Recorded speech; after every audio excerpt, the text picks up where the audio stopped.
La otra cara. Mientras tanto, en el mes de junio de 1954 se dieron varios sucesos que desdicen lo dicho por la izquierda chapina durante muchos años sobre el papel jugado por la institución armada en esa época. Es de considerar que durante el gobierno de Arbenz no hubo un solo levantamiento militar en su contra a pesar de la franca oposición que la mayoría de los oficiales sostenía contra la manipulación ideológica que se había hecho de la Revolución de Octubre, pues la posición del ejército era francamente nacionalista y el rechazo hacia la injerencia gringa y de sus transnacionales era patente, como lo era también que se llevara al país a gravitar dentro de la órbita soviética. Es importante resaltar que la imagen de Arévalo y Arbenz había caído ante los ojos de la sociedad y de los militares luego del asesinato del coronel Francisco Javier Arana para apartarlo de la campaña presidencial, la cual seguramente hubiera ganado en base a los sondeos de opinión efectuados socialmente, y las torpes explicaciones de ambos habían desnudado la perfidia de Arbenz y Arévalo, hechor y consentidor de tan cobarde crimen de Estado.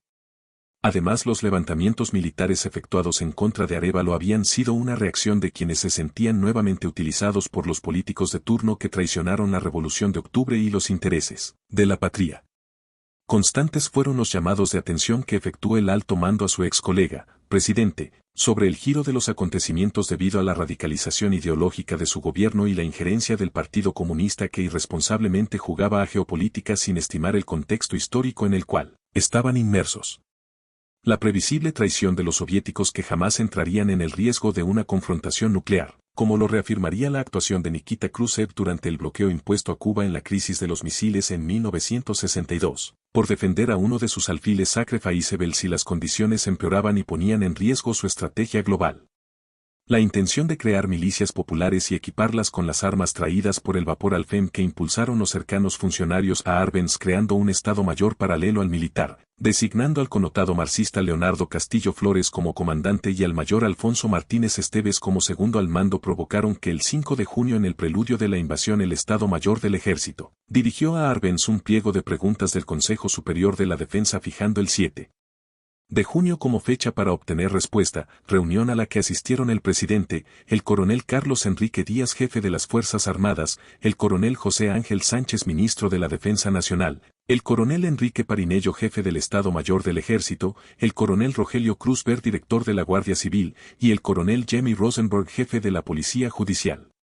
Por parte del Ejército se leyeron las preguntas directas al jefe del Ejecutivo.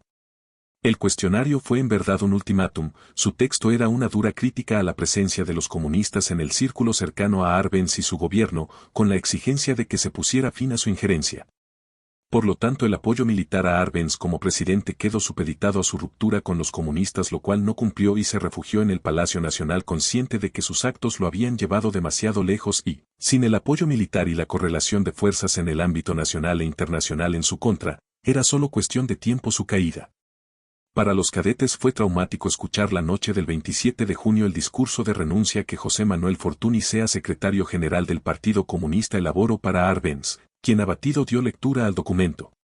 La voz de Jacobo Arbenz se escuchó en la TGW y con ello finalizaba este capítulo de la historia nacional ante los incrédulos cadetes que se encontraron con la inquietante presencia en las calles de desconocidos que se pavoneaban uniformados con brazaletes con la cruz dagada.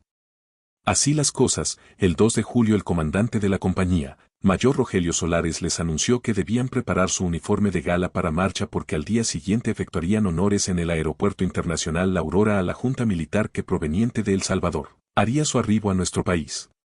Dentro de sus integrantes vendría el coronel Carlos Castillo Armas. El 3 de julio la compañía fue formada frente a la pista de aterrizaje en las instalaciones de la FAC presidida por la bandera de la Escuela Politécnica y su escolta. En el ambiente pesaba el rechazo a la actitud pomposa con que los supuestos oficiales de la liberación se movían cerca a las filas de las unidades militares. Por ignorancia o provocación algunos paramilitares intentaron atravesar las filas de la compañía de cadetes ignorando que lo primero que se enseña a un recluta cuando principia su entrenamiento de orden cerrado es que las filas son sagradas y que por ningún motivo nadie puede osar atravesarlas pues se considera una falta de respeto a la unidad y al cuerpo del cual forma parte. La respuesta de los cadetes fue inmediata y fueron sacados del área a culatazos, parte trasera del fusil, provocando la inmediata protesta de los cadetes y sus oficiales instructores. Los sinsabores para los cadetes se hicieron más frecuentes cuando por orden superior el director coronel Ernesto Páez Novales fue relevado de su cargo por un oficial más nuevo y de menor grado públicamente relacionado con los liberacionistas, el mayor Jorge Medina Coronado. Y en otro de los incidentes el cadete Jorge Mario Castillo y otros cadetes asistieron al Cine Capitol y se encontraron al excadete Julio César Orellana, quien lucía el uniforme e insignias de subteniente de la Liberación y, en forma arrogante, se acercó exigiéndole subordinación por su supuesto grado. La respuesta fue contundente y Orellana y acompañantes sufrieron una marea de golpes que los cadetes les propinaron, y como es tradición al formarse los cadetes luego de su regreso de Franco, al preguntar el sargento encargado de la compañía si hubo novedad en la calle, Castillo y los cadetes que le acompañaban dieron una pisada al frente e informaron de lo acontecido. Estos reportes se hicieron constantes durante el resto del mes. Días después, durante un jueves de visita, se presentó un personaje carnavalesco que había sido soldado y estado de alta como tropa en la escuela politécnica. Este individuo, que había sido ordenanza, quien hace mandados durante su turno, se presentó arrogante portando el uniforme de los paramilitares y el grado de teniente, llevando el brazalete la cruz dagada. Por la forma en que fue recibido, tuvo que salir corriendo de las instalaciones del alma mater militar. Quedó demostrada una vez más la absurda pretensión que se pudiera aceptar la coexistencia de un ejército y un grupo paramilitar.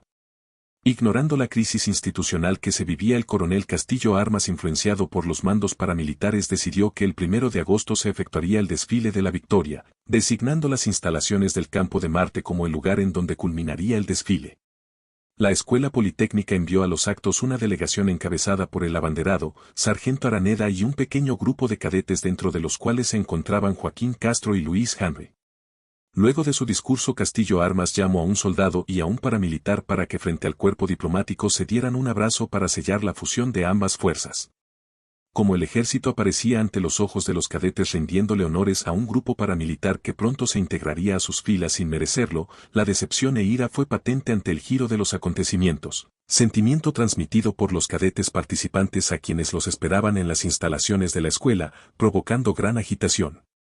Sin embargo, la mayoría de la compañía desconocía que desde semanas antes un grupo de cadetes se venía reuniendo para evaluar qué tipo de respuesta podían dar como tales.